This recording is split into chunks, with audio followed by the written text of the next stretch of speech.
You are my deliverer. You are my promised land. You are my deliverer. The freedom I'm living in. You are my deliverer. You are my promised land. Come on. You are my deliverer. The freedom I'm living in. You are my deliverer. You are my promised land.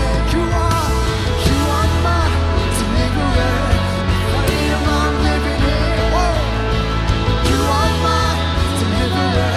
You are my promised land. So let the redeemed of the Lord say so. Come on, sing. Sing of his promises evermore. Pour thankfulness, let it overflow. Let the redeemed of the Lord say so. Pour out thankfulness, let it overflow. Let the redeemed of the Lord say so. Come on, we pour out our thankfulness. Oh, we thank you, Jesus, for all you've done. So Jesus, we thank you. We thank you right now for the opportunity to worship you. Come on, wherever you are right now, why don't you just put your hand on your chest, on your heart. Begin to think of those things. Think of the things that you're so thankful for.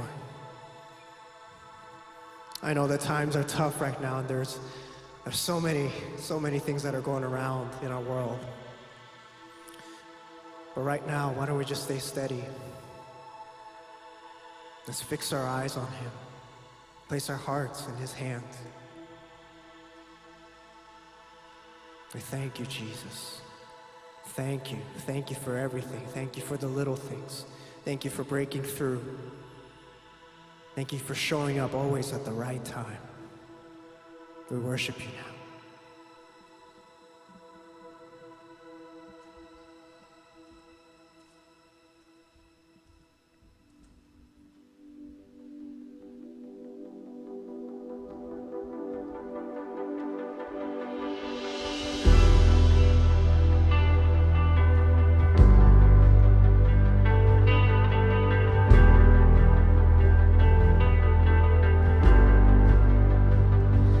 All these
can see the love in your eyes, laying yourself down,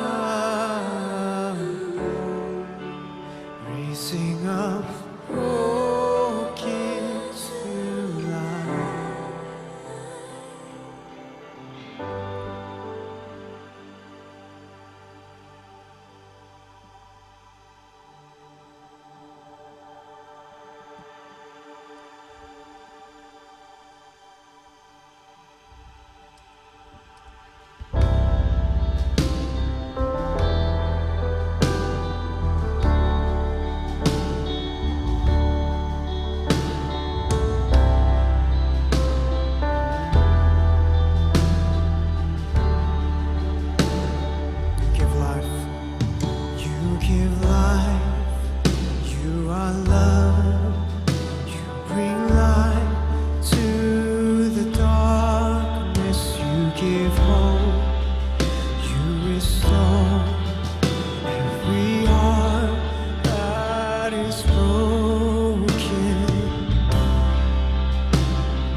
Give my praise to you only, Jesus.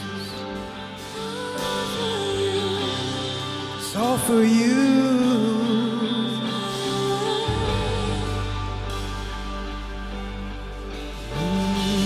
All the earth will shout your praise.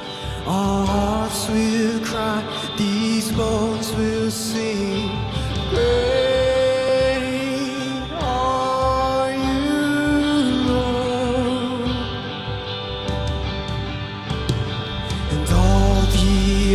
We'll shout your praise. Our hearts will cry. These bones will sing. Great are you, Lord. Come on, we sing that again. And all the earth will shout your praise. Our hearts will cry. These bones will sing. Great.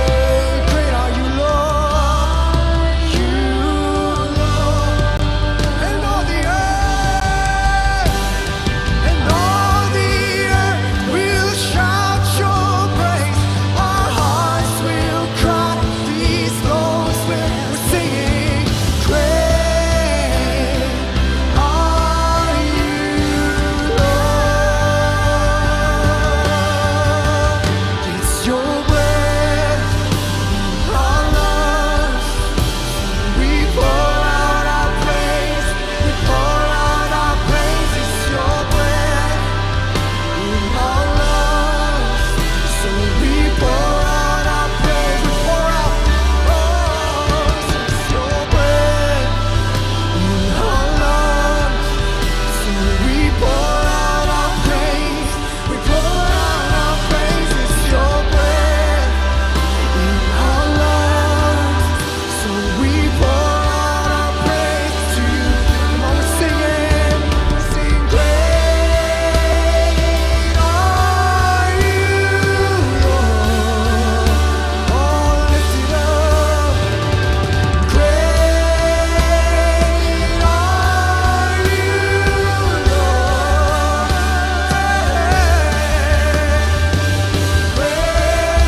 Jesus.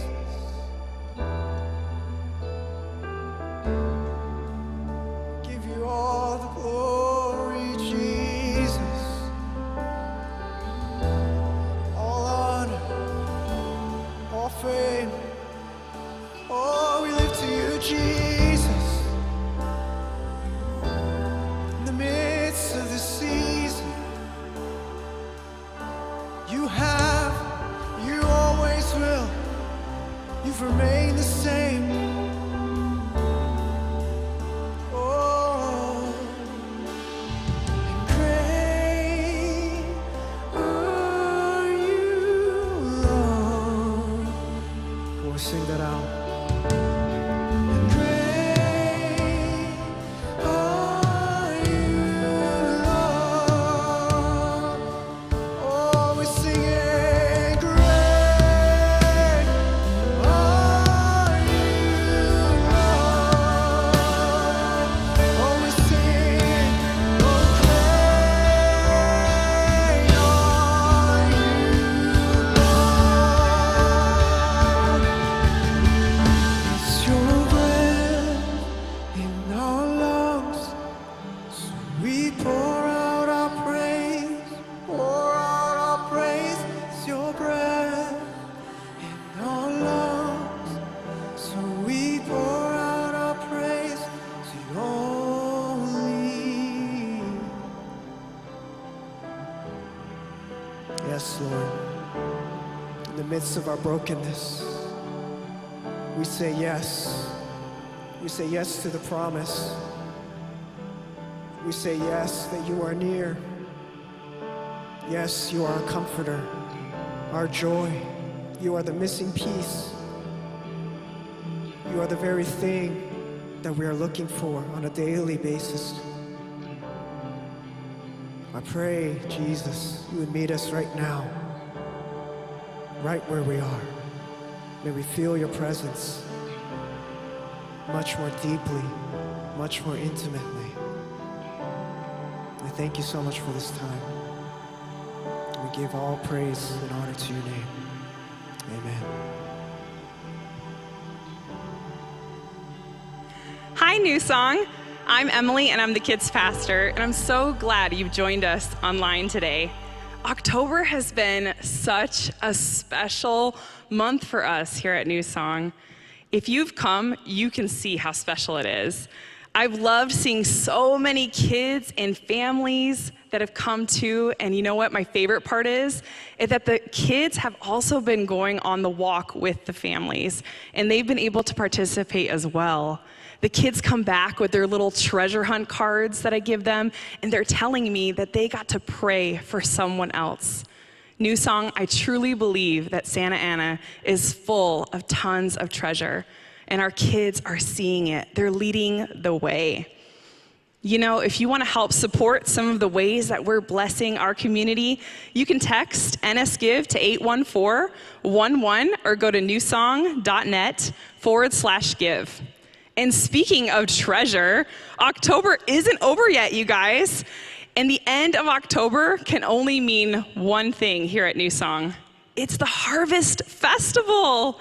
It's obviously a really different year, but we figured out a way to do it super safe and super fun for your family. This year, we're gonna be hosting a drive-through Harvest Festival experience for you. There will also be some walk-up experiences as well. It's gonna be really similar to our Newsong Kids Back to School Parade we had about a month ago. It'll be during Food Love Friday, this Friday from 2 to 3:30, October 30th. We're gonna have 2 lanes for you guys. We're gonna have games, we're gonna have prizes, we're gonna have music, and of course, lots and lots of candy. It is gonna be awesome. And did I mention there's gonna be a pumpkin patch? So bring your kids right after school, wear your costumes. Trust me, you won't wanna miss out or you're gonna experience some serious FOMO. Okay, I know that normally a lot of you guys like to host trunks at our Harvest Festival, but if you really wanna know how you can give this year, I've got 2 words for you.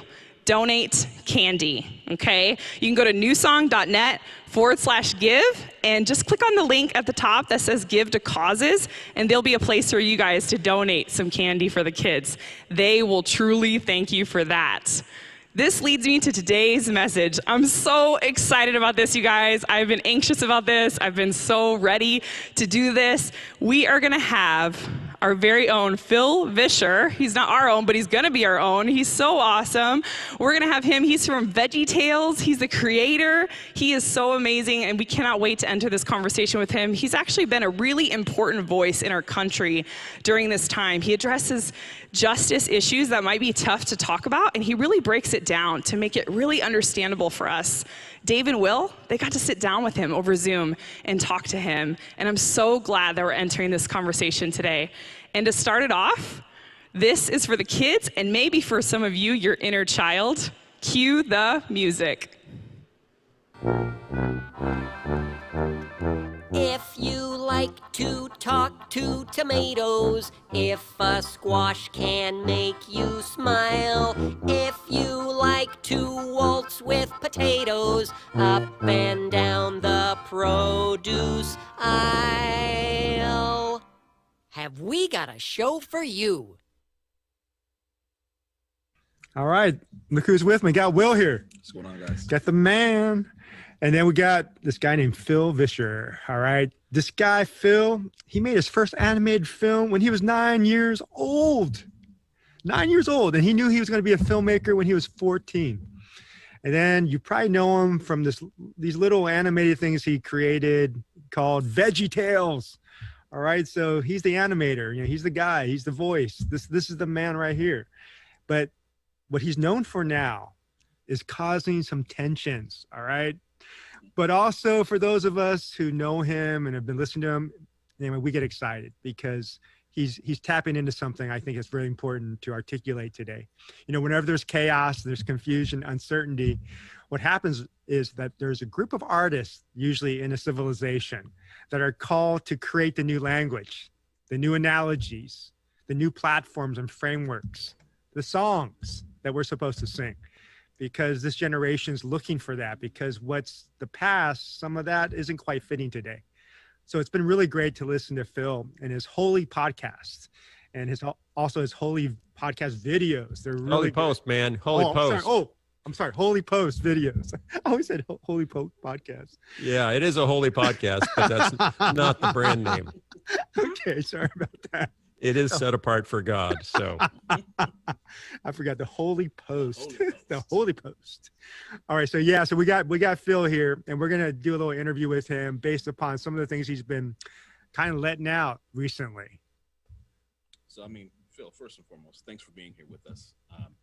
I think it would be really helpful.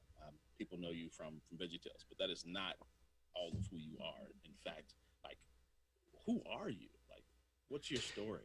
no, that's pretty much it. Actually, I am a talking tomato.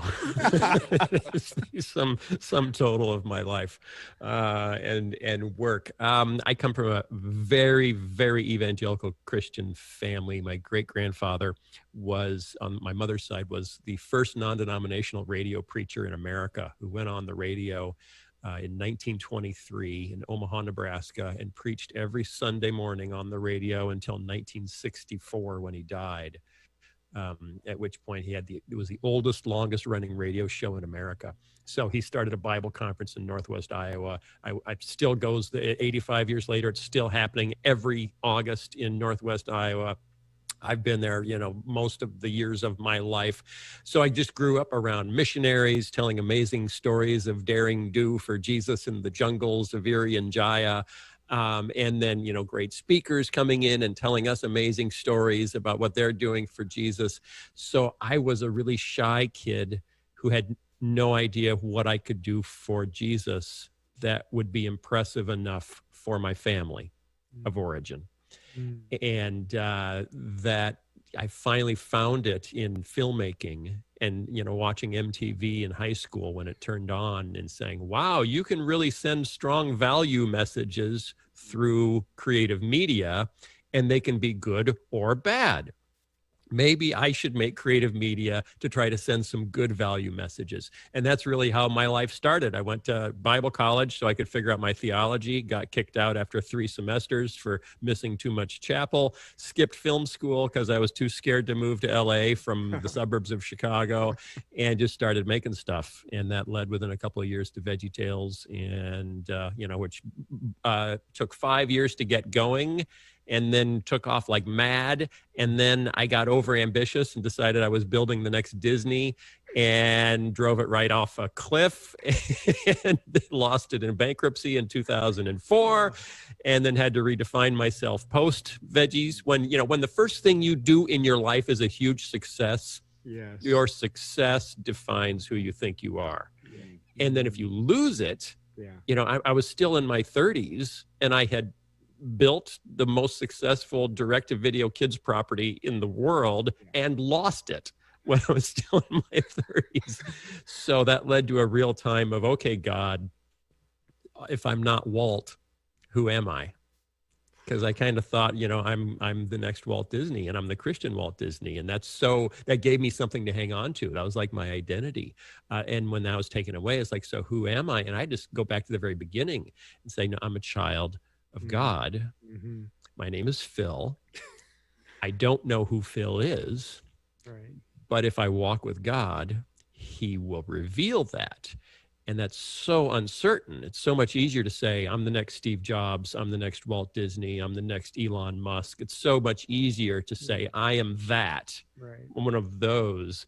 And it's so much harder to say, I release any idea of who I am, and I will make that a project for God and I over the course of my life. And that's what I've been trying to do ever since then. And now apparently I'm the guy who makes videos that make some people cranky with me, but make other people really like me. And that's fun too. So that's me in a nutshell. I have a wife and 3 kids. All are adults now, have 2 grandkids, live still in the western suburbs of Chicago. People assume I'm either in LA because I'm a filmmaker or in Nashville because I'm a creative Christian. And no, I'm sitting out here in the suburbs of Chicago making stuff with a lot of Christian publishers around the Wheaton area who drive around in cheap cars with tweed elbow pads. Hey, before we get into the hot stuff that we want to get into, I think he touched on something I want to make sure we capture. I think it's important. Yeah, the tweed elbow pads. No, it's, we talk about destiny and understand our design, right? And so you said you went through a process there to figure out who is Phil. Yeah. What's your conclusion? A child of God. That's my conclusion. The more I insist on nailing down an image, the more I'm hanging on to an idol, and not letting God direct me. So who am I? I'm a child of God. I'm a storyteller. And when I just simplify, because I had become so specific, I'm a producer of animated children's programming that will eventually build theme parks and, hotels and you get so specific, especially when you have some success. Right. Like I'm walking on this path. I can see it out 20 years into the future, and so it was like, after all that fell apart, I was like, okay, so I'm a children's filmmaker. And I was like, God, just keep going. I'm a filmmaker. Keep going. Number 1, you're my child. Number 2, you're a storyteller. Right. Okay, just tell the stories I lay on your heart in whatever form that is. And when you let God kind of deconstruct your own personal construct, because we can't stand a vacuum. We can't stand an empty blank page. So we start filling it all in ourselves, to let God just, to take your Etch-a-Sketch and shake it over his head and then hand it back to you and say, walk with me, and we'll turn the little knobs together over 30 years. It's like, I don't know if I can do that. That is so uncertain. But that's, after I lost everything, I was kind of thinking, okay, it was so secure knowing exactly where I was going and what I was going to be. And then having the money coming in to do it. It was so secure. And now all that's gone. but it feels like, because it was like I was crossing a stream, and God would raise just one stepping stone after another, only the next one. Of course, yeah. It's like, I remember thinking, I can't wait till this phase is over and I'm across the stream to the solid ground on the other side. Yeah. And then one day it really occurred to me, wait, what if this is the life of faith? In the stream. And there isn't another side. This is actually it. Mhm. Just waiting and trusting in faith that the next stepping stone will rise and I'll step on it. And what if that's actually it? And that just like, oh, I hate that idea, but boy, I think it's biblical. So now I really have a conundrum that the thing I don't want is probably the thing I've chosen if I'm following Jesus. So, it's not a stream, it's actually an ocean. I love that. What a The great other picture. side, the other side is heaven. It's not, when my ministry is reestablished and everything is secure again. No, the other side is heaven. I'm just going to keep waiting for these stones and just keep following these stepping stones. Like, Reepicheep at the end of Voyage of the Dawn Treader. I'm just going to hop in my little boat and head towards the horizon line and trust that there's something there.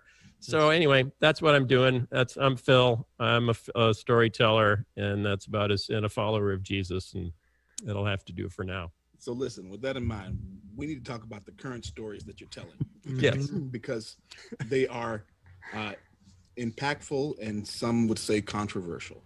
Mhm. And so with that in mind, like, I want to start off with that framework of like, why? Why are you having these conversations? Why are you, what's been incentivizing you, or what's been the thing that's been pushing you to have these conversations, especially now in this climate? Well, and the conversations about race, about abortion, and if there's some politics. Okay, so yeah, you're hitting it, man. Yeah.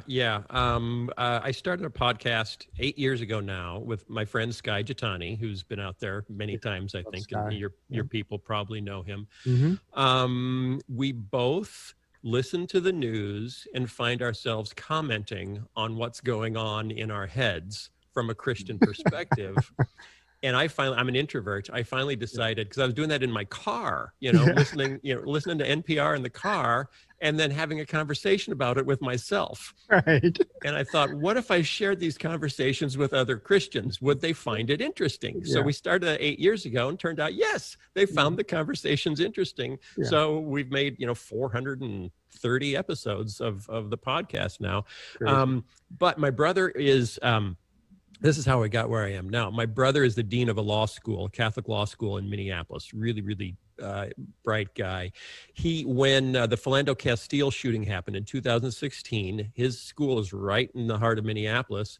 There were protesters that shut down I-94 right through Minneapolis in the middle of the night, walked out, and shut it down. People were mad. This is wrong. You shouldn't do that. Turned out one of the organizers of that protest that shut down the freeway was one of his law professors that worked for him, an African-American woman, which led to angry letters from alumni saying, you need to fire her. And his response was to write back and say, I'm not going to do that. Instead, I want you to ask yourself, what would have to happen in your life to make you so upset you would do what she did?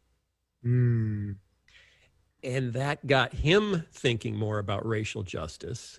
And he started doing research and reading books like The New Jim Crow and The Color of Law. And my great-grandfather's Bible conference in Northwest Iowa, he and I were teaching a class that year on culture. And I was going to do a day on new atheism and a day on evolution.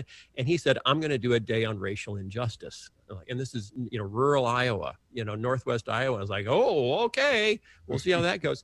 And he put together a presentation that just blew my mind. I hadn't heard half of that stuff before. I was like, how did I not know any of this? I mentioned it on the podcast the next week, and people said, well, tell us, what did he say? What did he say? So I took his slides and turned them into a podcast episode, which became the most downloaded podcast episode we'd ever done. Wow. Fast forward 2020, George Floyd, Minneapolis again. My brother is out cleaning graffiti off the side of his local White Castle hamburger stand, and his kids are sweeping up broken glass. I start trying to share. I'm seeing, videos fly around on Facebook, many of them just wrong about race and, why are Black Lives Matter and some really kind of hurtful stuff and being shared by, I have family in downtown San Francisco, downtown New York City, but also in rural Michigan and rural Iowa, and rural Minnesota. So I'm seeing kind of the social media chatter, and it's disturbing. Oh, yeah. So we try to point to that podcast episode. Listen to this 90-minute podcast episode. And people are like, no, I just saw a 5-minute Candace Owens video that told me everything I need to know. Right. I was like, okay. So I decided I'm gonna take this 90-minute podcast episode and squish it down into the shortest video I can and see if that helps. And 48 hours later, it had been watched 1 million times. And right now it's up to about 7.5 million views. Crazy. And it is stunning to see, hang on, someone's trying to get a hold of me and I need to stop them. Stop. Stop vibrating. Stop. It is stunning to see how, social media, we've kind of figured out how it can be bad, but it can also be good. Because a good idea can go viral too. Good information, well presented, can go viral too. So I got motivated by that, by the work my brother was doing, by what I was just seeing in our community. And then I was attending a old and declining white church in the suburbs of Chicago. And we could no longer afford our building because the church was just shrinking, and we had a really nice building from a prior larger era of our history. And our district superintendent said, well, what if you merged with this young growing congregation? Because they don't have a building. They have a dynamic pastor. We were pastorless. Had a building, no pastor. They had a pastor, no building. Said, what if we got it? By the way, they're a second-gen immigrant Korean congregation. Like, with a Korean pastor. And we're going to put those. And we did. And it's been wonderful. And the community, we've actually doubled in size since the merger. Twice as many people as the two separate congregations before the merger. We now have more people coming that never went to either of the churches than who did. But I'm serving on the elders board, with African-American brothers and sisters, with Asian brothers and sisters, and I guess, you guys, that's just normal out there, but here in the middle of the country, it's not as typical. So I'm hearing the stories of my non-white brothers and sisters, when I say, isn't this merger going great? And a Korean sister is almost in tears because of how much work it is. She says, when I don't know what will offend you guys. I'm always worried about offending you guys, and I don't know where the landmines are that I can step on.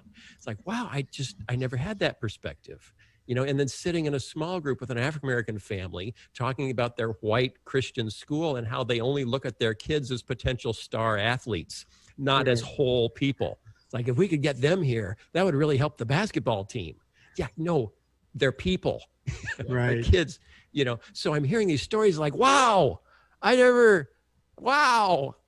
I guess that's what used to be called waking up or being woke. And now woke is something Marxist and, straight out of hell as far as I can tell. But in the beginning, you become aware. So I've become aware as like, I want to turn that into a video. I want to turn that into a video. Let's turn that into a video. Let's have really interesting conversations about this. And it has been just a whole lot of fun and chaos. And chaos. Yeah. And kind of like with that in mind, I think one of your more recent videos has been talking about the historical narrative of how white Christians and Black Christians kind of have this different approach and different political kind of ideations and how that happens. So in that particular video, which is amazing, like, please check it out. It is as most of your lessons are, it's a really quick historical account with a lot of visuals, which are very helpful. But in that video, you talked about this idea of looking at history through this rearview mirror and how the perspective of that rearview mirror varies depending on, how you grew up, where you grew up, and whether you happen to be Black or white here in the U.S. And can you just kind of like break that down a little bit for folks? Yeah, I had someone was reacting to one of my other videos and just saying, well, no Christian would ever vote for a Democrat. And so I just had to say, just so you know, probably 90% of African-American Christians will vote Democrat in this next election. And their response was, nuh-uh. That was literally, it's like, no. Official quote. So I had to show them, here's the Pew Research exit polls on the last election. 92% of African-American Christians voted for Hillary Clinton. 3% voted for Donald Trump. We all know 81% of white evangelicals voted for Donald Trump. We've heard that 1,000 times. We never talk about the fact that 3% of African-American Protestants joined. 3, that's all. So how could we vote so differently if we read the same Bible and pray to the same God? Right. And I wanted to unpack that for myself, because I didn't have a clean answer other than I think something about the 60s and civil rights. I think something, but then people would say, yeah, but the Democratic Party was the party of the KKK and the Republican Party was the party of Lincoln. So when did black people forget who they're supposed to be voting for? It's like, okay, this is nuts. I need to unpack that.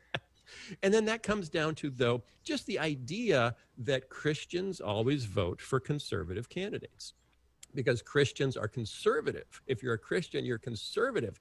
And so again, clearly black people didn't get that memo because they keep voting for progressive candidates. And Christians are not supposed to vote for progressive candidates. So they're doing Christian wrong. That's the only conclusion we can come to, is you're doing it wrong. And you just step back and just let's even talk about the words conservative and progressive. Progressive today, for a lot of Americans, progressive is a synonym to evil. Right. And conservative is a synonym to Christian. That was completely not the case in the 19th century.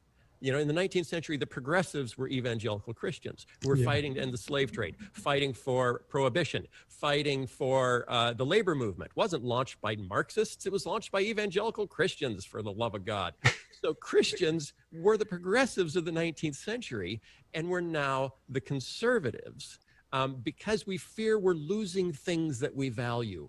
And when you fear you're losing things that you value, you want to slow down, you want to hit the brakes, right. You want to stop the car. Mm-hmm. When I say, what do you see when you look in the rearview mirror?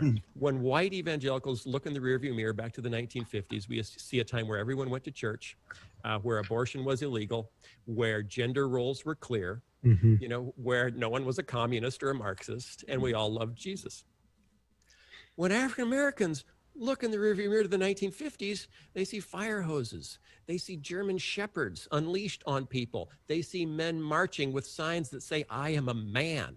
Just trying to establish I am a man. Right. That was the 1950s. They see lynchings, not in the 1890s, in the 1950s. You don't have to go back that far to find lynchings. So what African Americans see when they look in the rearview mirror is so radically different than what white Christians see in the rearview mirror, that the notion of we need to conserve the past or even turn back the past.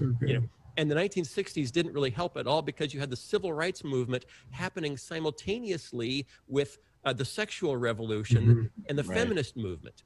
And for most Christians, the sexual revolution was clearly anti-Christian. The feminist movement was suspicious, very suspicious.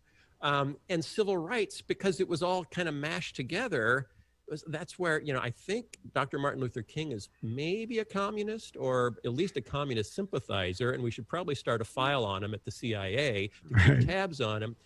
So the way we look at the 60s is completely different, where African Americans say, that's why I can vote in the South.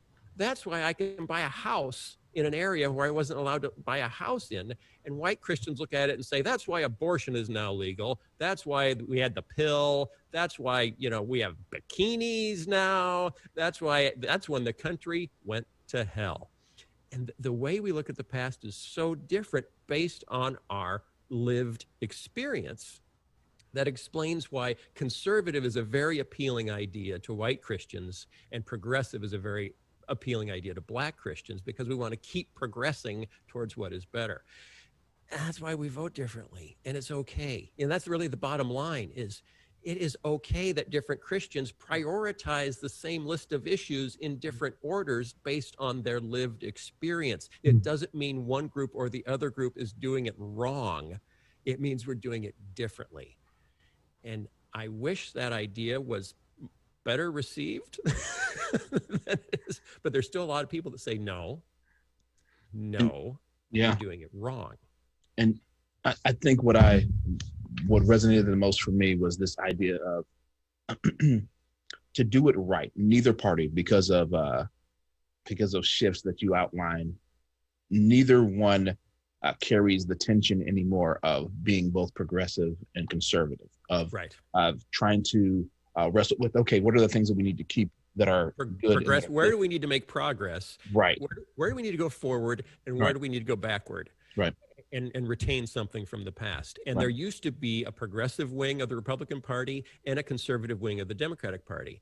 And then we had what some people have called the big sort, or the great realignment, which happened, starting about 1960, 1964, and all the way through about 2000, where we said, no, now this party is for everything conservative, and this party is for everything progressive, and you have to pick one. Right. And that is so unbiblical. Correct. And as followers of Christ, there's this idea of that we have to live in the tension of the both and, of being able to do both. And so neither of the options that are in place represent the fullness of the body. And so I just thought that you did an amazing job of kind of sharing through that. And so the thought process then is, okay, well then with all that being said, like, what's next? How do we deal with this kind of, and maybe to add to that question is, what are the guiding principles you follow to come to conclusions, whether it's more progressive or conservative? Is there any like these threads that are your framework that you're going through in your head? Yeah, a few people have done some really good work on this. Tim Keller has done some really good work on justice lately, where he's saying, okay, let's talk about biblical justice. Let's really dive into this issue, because this is another video I want to make. In the early 20th century, the evangelicals of North America broke in half. And it was the modernist fundamentalist controversy. It was, are we taking the Bible seriously? Right. And the split ended up being, are we taking the Bible seriously, or are we taking the culture seriously? Right. And modernists said, we're going to focus on reforming culture. Right. We're not so sure about all this supernatural, inerrant stuff. So, and conversionism seems a little outdated. So we're just going to focus on the culture.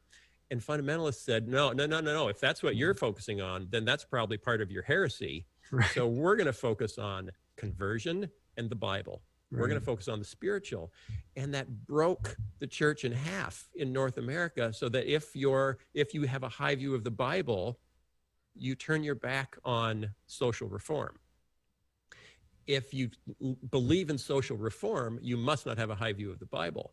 And that has done so much damage throughout the 20th century. So the big guiding principle is to put it back together, to go back to Wilberforce, to go back to the reformers of the 20th century, who were calling for personal holiness on one hand, which we consider now conservative, but also fighting for social reform at the same time, which we now call liberal. And to hold those things in tension, to realize that if Jesus came back today and you offered him a conservative or a liberal button, he wouldn't put on either one. He would give you a Jesus button and ask you to put it on. Right. And it makes the two other buttons fall off because they're incompatible. So you have to look at every issue. It's like, what is on God's heart? I've had so many white evangelicals say the only thing God cares about right now is abortion. Yeah. Until we end abortion, don't even bring up anything else. Right. There is no other subject. Like, I don't think God's thinking is that limited. Exactly. I think he cares about poverty. He cares about racism. He cares about, kids dying in the slums in India, even if they aren't dying of abortion. He still cares about it. And so he cares about abortion. Sure he does. But he also cares about racism. And we can hold these things together. It doesn't fit at all into the political framework we've built in North America. particularly in America. Maybe it works better in Canada. I don't know. I haven't tried it. It really doesn't fit in America. Right. And so we've become so tribal politically that we've forced the Bible to reinforce everything we've decided we believe politically, rather than letting the Bible change our political beliefs. We let our political beliefs change how we read the Bible. And so that's what we're trying to do, Sky and I both, is let's start with the Bible and then look at every issue that would break God's heart and then figure out what to prioritize in this day, in this moment, even in this election cycle. Where can we make a difference for the most people in need? And let's vote that way. And that may change party, may change candidate, from one year to the next, and different people prioritize things differently. And that's okay. It's okay if we prioritize things differently, because we're reading the same Bible and we're worshiping the same God, and he's laying things on our hearts differently. We don't all have to prioritize the same things the same way. And that's what we're trying to do with the videos. And that's awesome. That's really good. When I think about our communities that we work with, there's principles that it seems like you embrace as well. And one is that not everything's binary. We hold to this third culture sensibility where it's a both and a lot of times, and it's a little more sophisticated, where you have to adapt depending upon your context. Well, it takes more work. It's when someone hands you a dimmer switch and you just wanted a toggle switch, it's like, exactly, or a joystick that goes in 5 directions. It's like, well, this is a nightmare. I just want the little chain to pull. And that's how we look at relationships, unfortunately, right? But the other two that are important to us, Phil, too, is like the idea of Imago Dei, that everybody is a beautiful masterpiece of God. Mm-hmm. So how do you view a person? There's going to be, if you see them as a masterpiece, instead of dehumanizing them, calling them, like we heard this past week, some crazy names of certain people, of course you're going to disrespect and hurt and do things that are crazy. The other thing that we go by too, those who know us, is this idea that love supersedes the law. And that, whenever there's a conflict, love will take you to the right place. Yeah. So that's hard to do on social media. It's really hard to do. The lead singer of Switchfoot has a song called God Badge. And he says it just over and over again. He says, put down your God badge and love someone. Nice. Just stop with the judging, with the policing, with the you're doing it right, you're doing it wrong, and just get out there and love somebody, And God is the judge. Yeah. You don't have to be God other than, the manifestation of his love in the life of someone who needs it. And if we start there, everything else is going to go better. We got to wrap this up, I think. I have one more question. Maybe you have another question. But how about this? You're really good, it feels like, of kind of trying to be respectful of people as you're communicating some views. I know it's really difficult, and people are still going to get pissed off at you no matter what. So I know it's emotionally draining, but what have you learned about this? Like when it comes to like having these taxing, critical, crucial conversations, what helps you to stay calm and to stay in the conversation? What are you thinking about? When I'm at my best, or when I'm at my worst. At your best. When I'm at my best, I'm thinking I'm interacting with a person that I can't see, who has probably had a bad day. And to be honest, they're probably worse off economically than I am, because I'm okay. I'm fine. I don't know what their house looks like. I don't know what their marriage looks like. I don't know if they have kids, what that has looked like. I don't know what their whole life experience looks like. Right now, they're showing up in my little bubble and being a jerk. And that's all I can see of their entire personhood. Is that something has made them show up in my bubble and act like a jerk.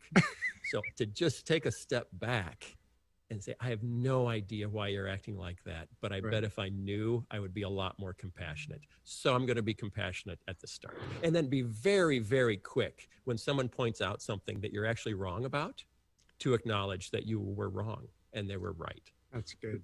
And that goes so far, especially on social media, It's like, I'm sorry, did he just say he was wrong? I've never seen anyone say that on Facebook before. Right. That this is what's going on here. So Right. if you can do nothing else, I had an argument with a seminary professor over our video on abortion yesterday, Oh, and he wrote an essay to dispute it, which I reposted on my Twitter account and Nice. thanked him for contributing to the conversation, so good. which led to Beth Moore, of all people, reaching out and thanking both of us on Twitter for having the conversation. That's great. So that's what it looks like when I'm at my best. I'd rather not. I'd like to leave it there. Yeah. So, I mean, Phil, thank you so much for your time today. I can tell you that for me, this conversation has been amazing. And thank you so much for constantly thinking about how to keep moving the conversations forward. Mm-hmm. Just want to take this time to just bless you and thank you. Is there anything else you just wanted to just leave us with as a final? Yeah, I have a friend, especially as we're in the season we're in right now. Yeah. Right now, it's just an insane season. A friend named Caitlin Schuss, who's a new author, only 26 years old. She's still in seminary, but she wrote a book called The Liturgy of Politics.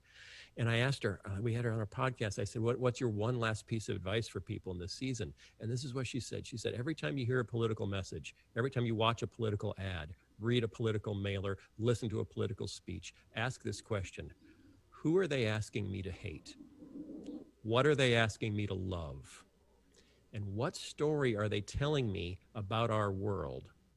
And how does it line up with the story of the Bible? Wow. You know, and just because almost every political message, there's someone I need you to hate. And just recognize that and stop and say, is this a biblical approach to life? And that's been so helpful for me. It's like, just calm down and say, what are they asking me to invest in, to love, to hate, to believe? And is it what Jesus would be asking me? So good. Thanks, Phil. You're welcome, guys. Thanks for having me. And next time, hopefully I can come out there because it looks warmer than it is here It's in nice Chicago. here right now. Yeah. All right. Thank you so much. You're welcome. Talk to you later.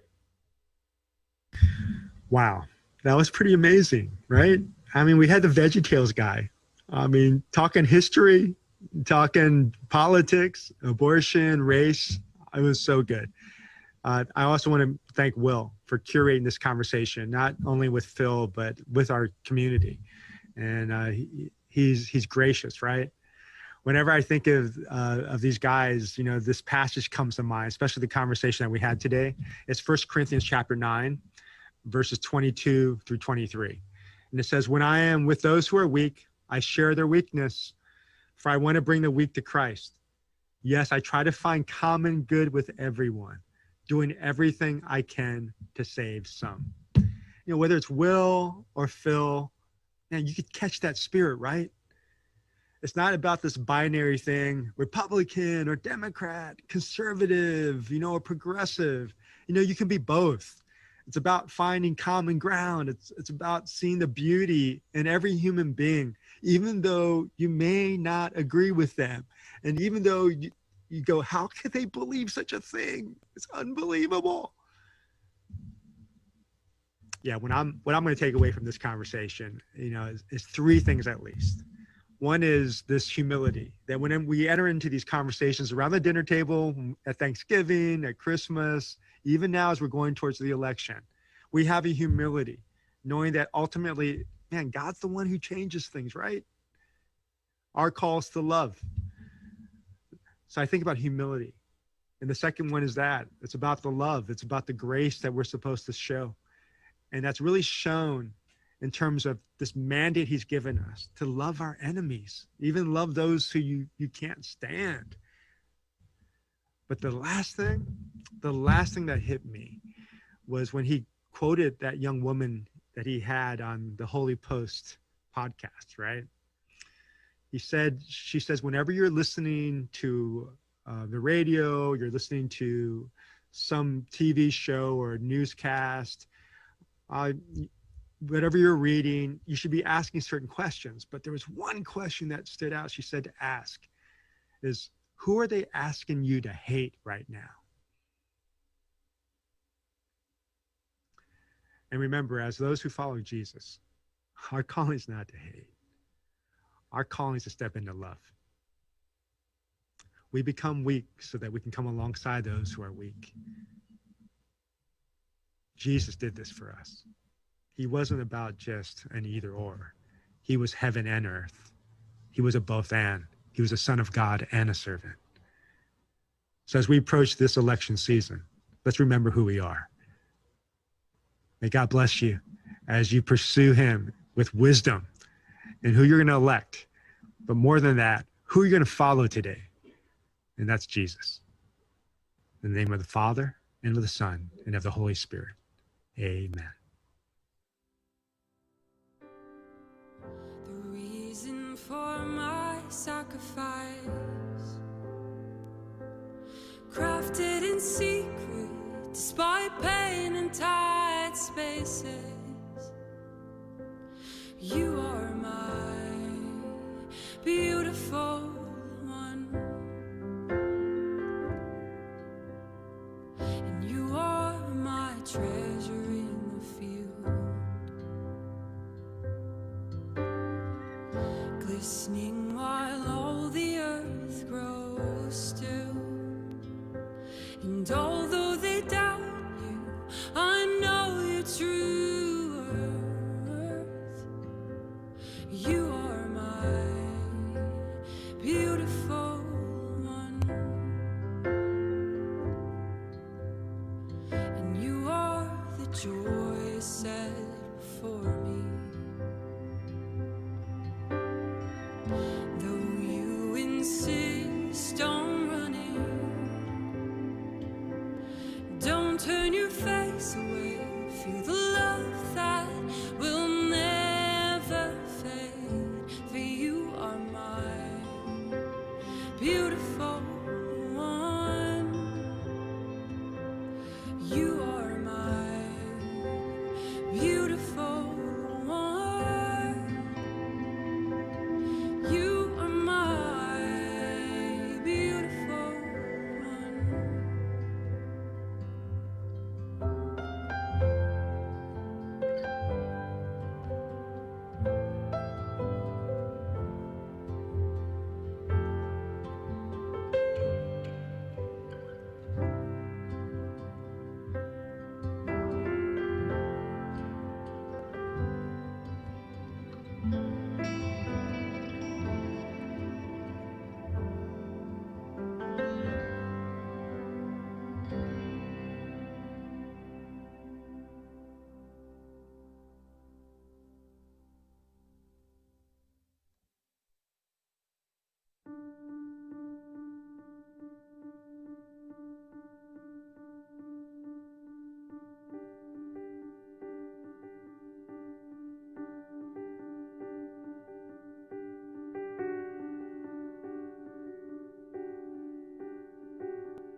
I have found my soul's delight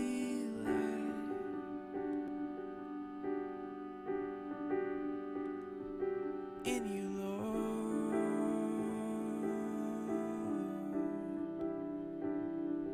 In you, Lord.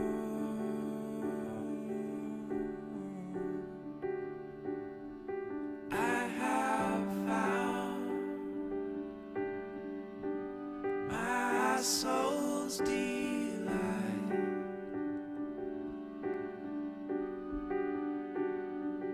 in your eyes,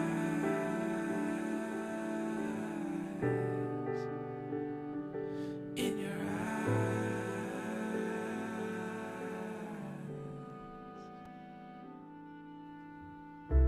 And your word is order to my soul.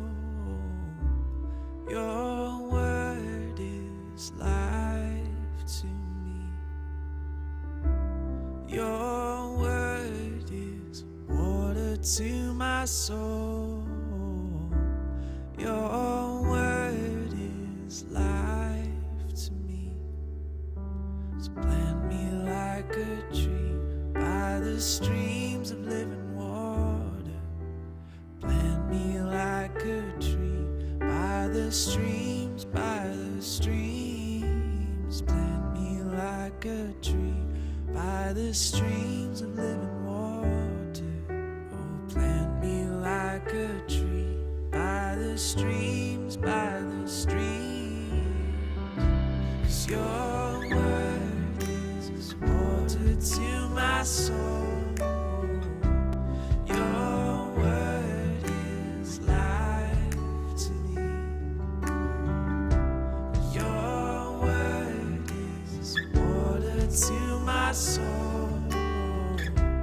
Your word is life to me. So plant me like a tree by the streams of living water. Plant me like a tree by the streams, by the streams. Plant me like a tree by the streams of living water.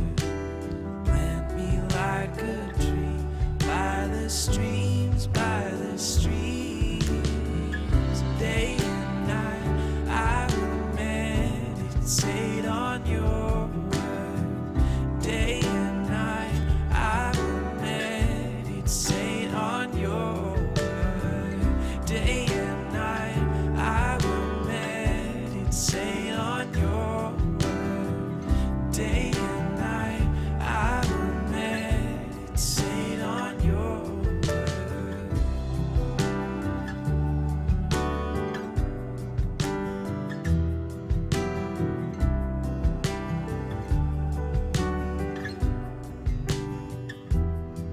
So plant me like a tree by the streams of living water. Plant me like a tree by the streams, by the streams. Day and night I will meditate on your word. Day and night I will meditate on your word. Day and night I will meditate on your word. Day and night I will meditate on your word.